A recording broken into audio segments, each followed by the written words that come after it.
So I did 2 wheels and a belt test. A certain machine is to contain 2 wheels, one of radius 3 centimeters and one of radius 5 centimeters, whose centers are attached to points 14 centimeters apart. The manufacturer of this machine needs to produce a belt that will fit snugly around the 2 wheels, as shown in the diagram below. How long should the belt be? So first we need to extend this line so to make it perpendicular to the 14 centimeters line. And we know that's a right angle, and we do the same here, so we get a right angle here. We get this. This is a rectangle. We draw a parallel line to the 14 centimeters line, and we get a rectangle. And now we know this is a right triangle. We have 2 values already, 2 and 14. I plug that into the Pythagorean theorem. I get 14.14. So next, we know that this is a straight line. So the belt only touches the halves of the circle. So the perimeter of the semicircle. So next, perimeter for semicircle, 2 pi r divided by 2.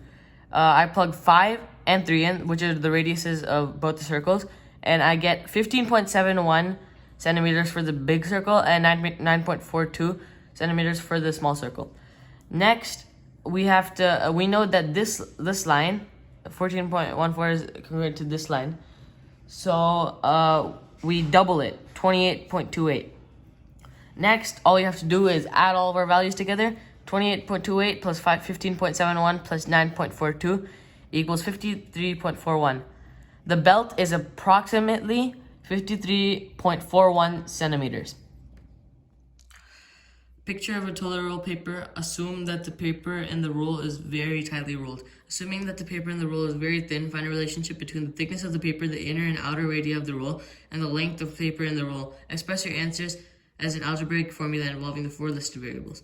So I wrote the 4 listed variables, and the constant variable I used was the top of the area of the top of the toilet roll paper.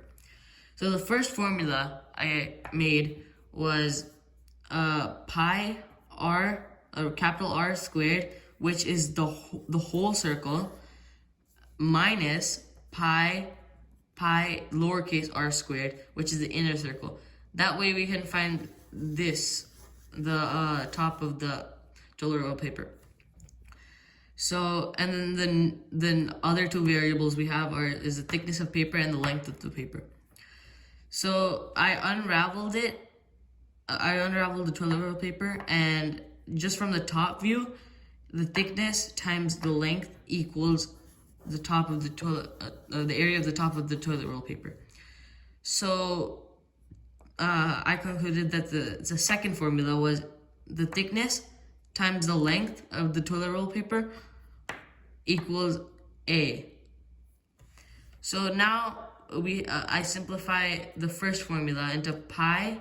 The pi was in both variables, so I took the pi out in the parentheses, and I put capital R squared minus lowercase r squared, and both of them equal A. So I plugged them into each other. Pi, parentheses, capital R squared minus lowercase r squared equals thickness times length of the toilet paper. So I did the rain and lightning test on part 1. There is a 55% chance of rain, 20% chance of lightning, and a 15% chance of lightning and rain together. We have to find if the 2 events, rain today and lightning today, are independent events.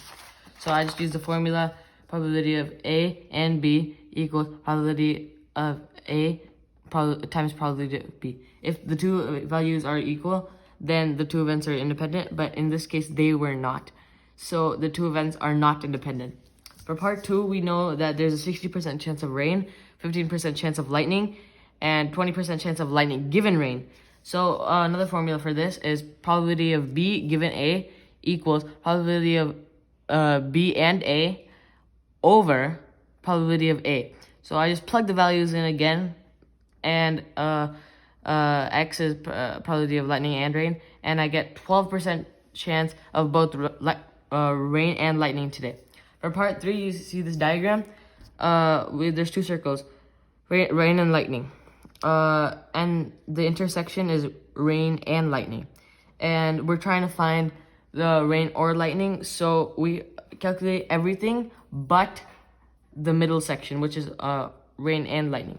So the addition rule: probability of A plus probability of B minus probability of A and B equals probability of A or B. So I plugged the values: 60% chance of rain or lightning today. For part 4, the same concept. Probability of rain, 50%. Probability of rain and lightning, 15%. Probability of rain or lightning, 60%. But this time, we use the same formula, but this time we're trying to find lightning, probability of lightning. So I plug in the values, X is lightning, and then we get 25% chance of lightning today.